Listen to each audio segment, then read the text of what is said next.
have a pile of garbage behind me, and I look crazy. Nevertheless, I'm gonna record a video while I look through this thing my mom got me for Christmas. She got one for me and one for my sister, and I guess it's like it's a kit from Ulta, and basically it has everything you need as far as makeup, I guess, except what I don't see here is, to be honest, what I don't see is like a base. There's like a primer. Okay, well, whatever, let's just do an eye look, right? I don't know. Liquid blush, there's a liquid blush. Okay, let's do it. All right, let's do it. Let's commit. So anyway, I wanted to, because I wasn't able to get into it last time, like when I was telling my birth story in the last video, I was like, you know what, let me really quickly take half an hour or 20 minutes or so and try to tell the parts of my birth story that are like how I coped, and getting a little bit more into natural labor, the midwives, and all that stuff. So I knew that when I was pregnant and planning to give birth, I have a really good friend of mine named Kat. Her name is Catherine, and she had a baby like a year before me or something like that. Maybe, I want to say it was a year before me. She had a baby a year before me, and she was like, Sarah, I was having a conversation with her. She's like, look, the one thing I recommend is if you have a baby, get a doula. She was like, you need to get a doula.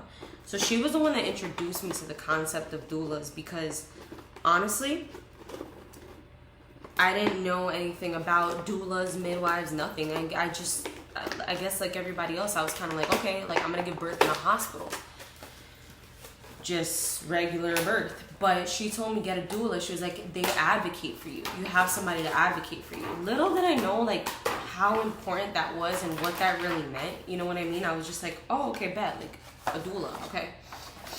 Looked into it, looked into midwifery, looked into doulas, and I was like, whoa, like, I mean, in retrospect, somebody that has experienced having a doula and experienced for a moment what the hospital could have been like, I don't know how women give birth naturally without doulas. Like, it's insane. I imagine that the practice goes back, you know, years and years. Like, midwives has been a thing for, I mean, I don't imagine, I know that midwives have been a thing for years and years and years. So, like, I just feel like there's a reason why. Anyway, so I decided I wanted to do that, and thank God, by God's grace, my husband has really great insurance because he's a firefighter, and I was able to, with my insurance, have this midwifery covered, and the one that I went to was the Midwives of New Jersey, and it was covered by my insurance. Technically, they're out of network for every insurance. However, as they tell you, they're like, oh yeah, well, you know, we can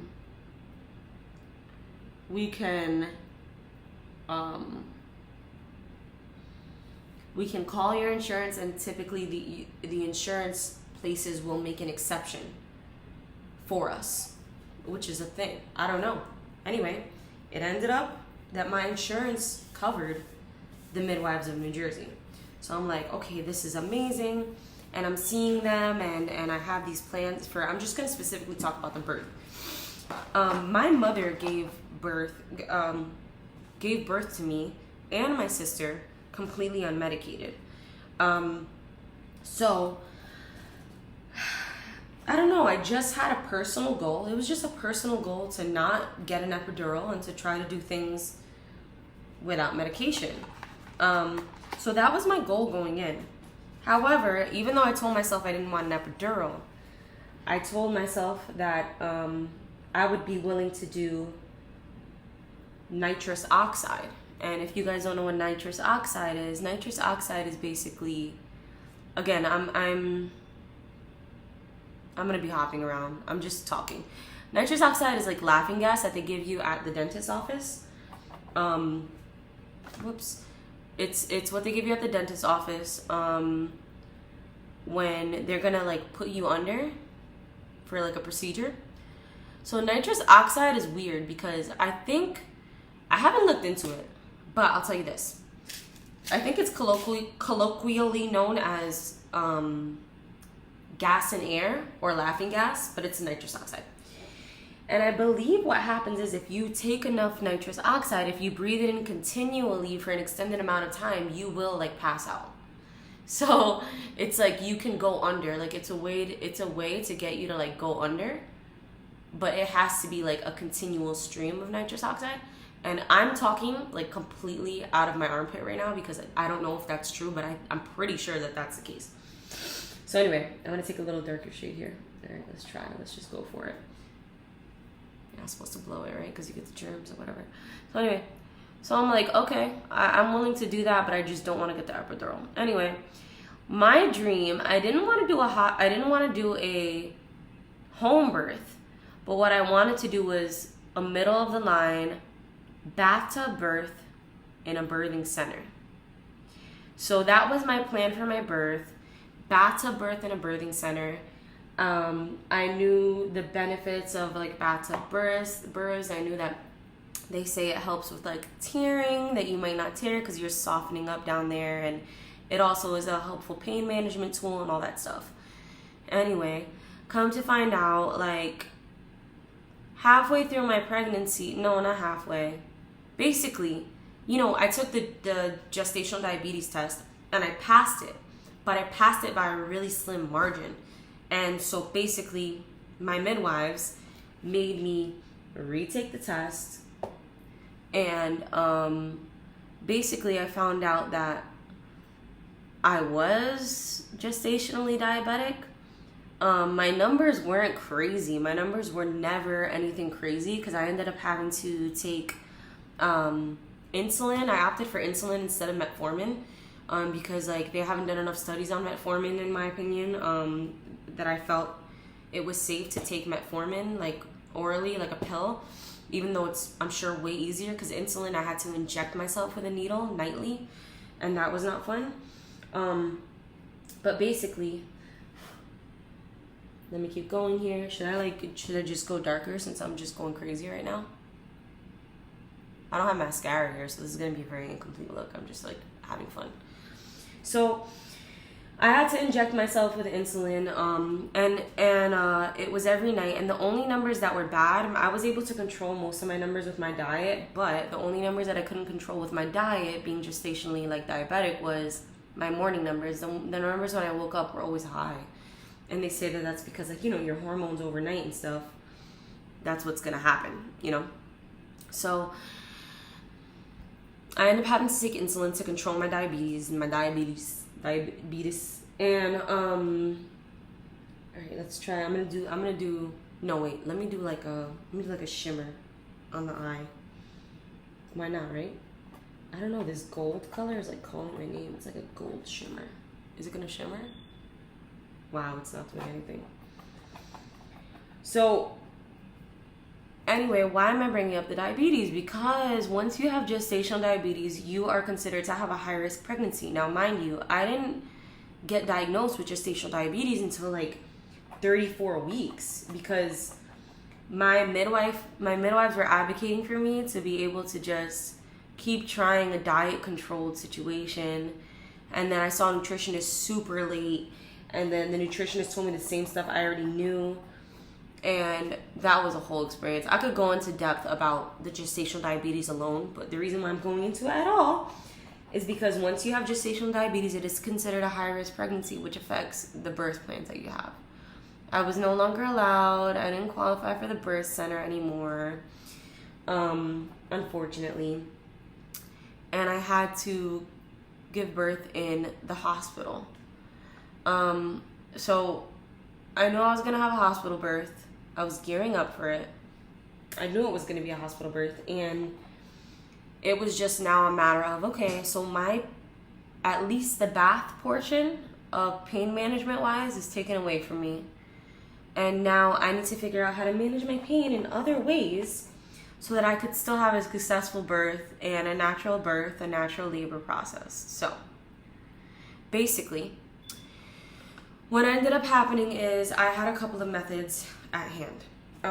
I knew that I wanted to have like specific music ready to go in the birthing center. I knew that I wanted to this eyeshadow is like literally terrible.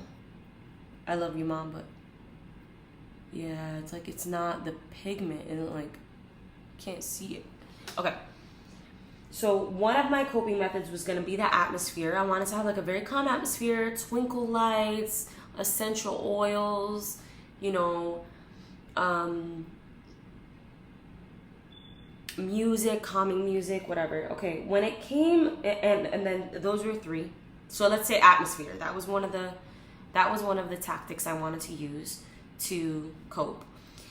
The other tactic I wanted to use was combs, which I had heard of. Now, if you don't know about combs, basically it's like you buy these combs, these hard combs. You can get them anywhere. Like you can get them at a beauty store. You can get them anywhere.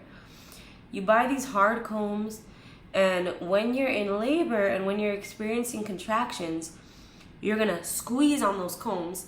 And apparently what the combs do is like it sends that pain, like the pain receptors in your hands and stuff, like they receive the pain faster than the pain that's currently happening in your body.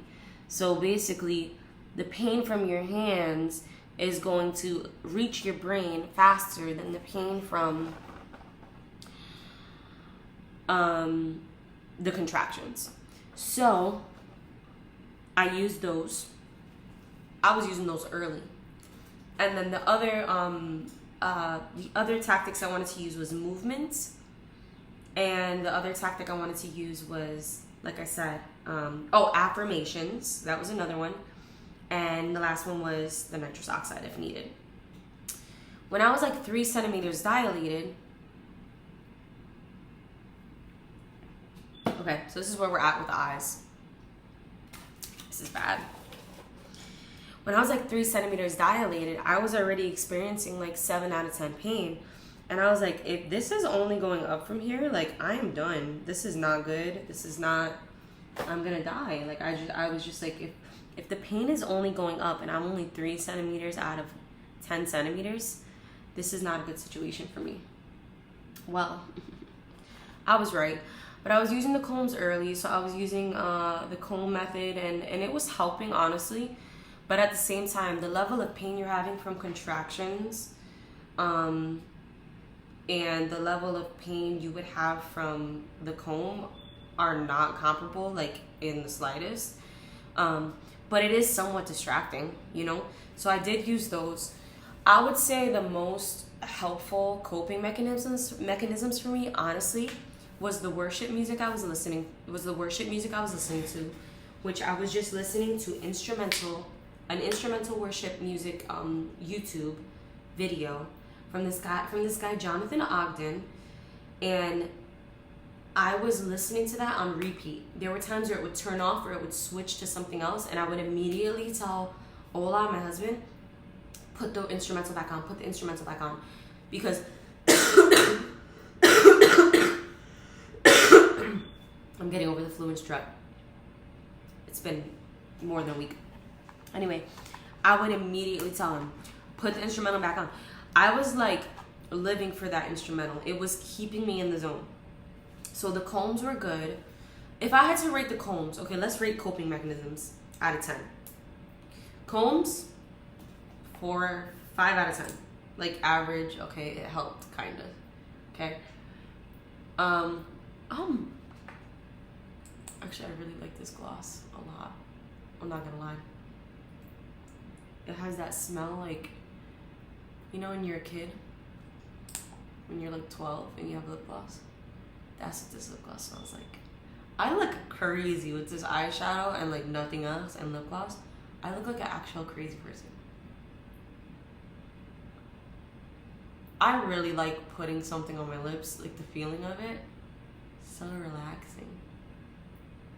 Hydrating. Ha! Okay. The combs were definitely a 5 out of 10.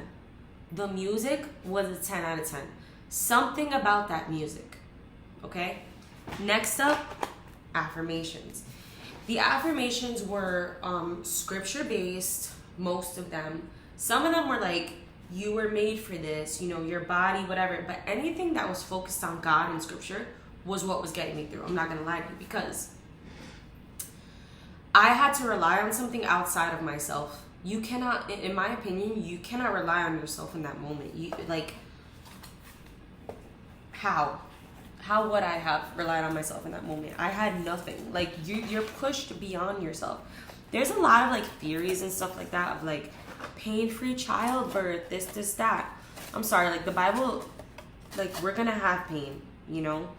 It's clear. We're gonna have pain in childbirth. It's labor. It's a great labor. There's a great reward, but you're gonna have pain in childbirth. And so my whole thing is, I accepted the fact that I was going to have pain. Like, I just did.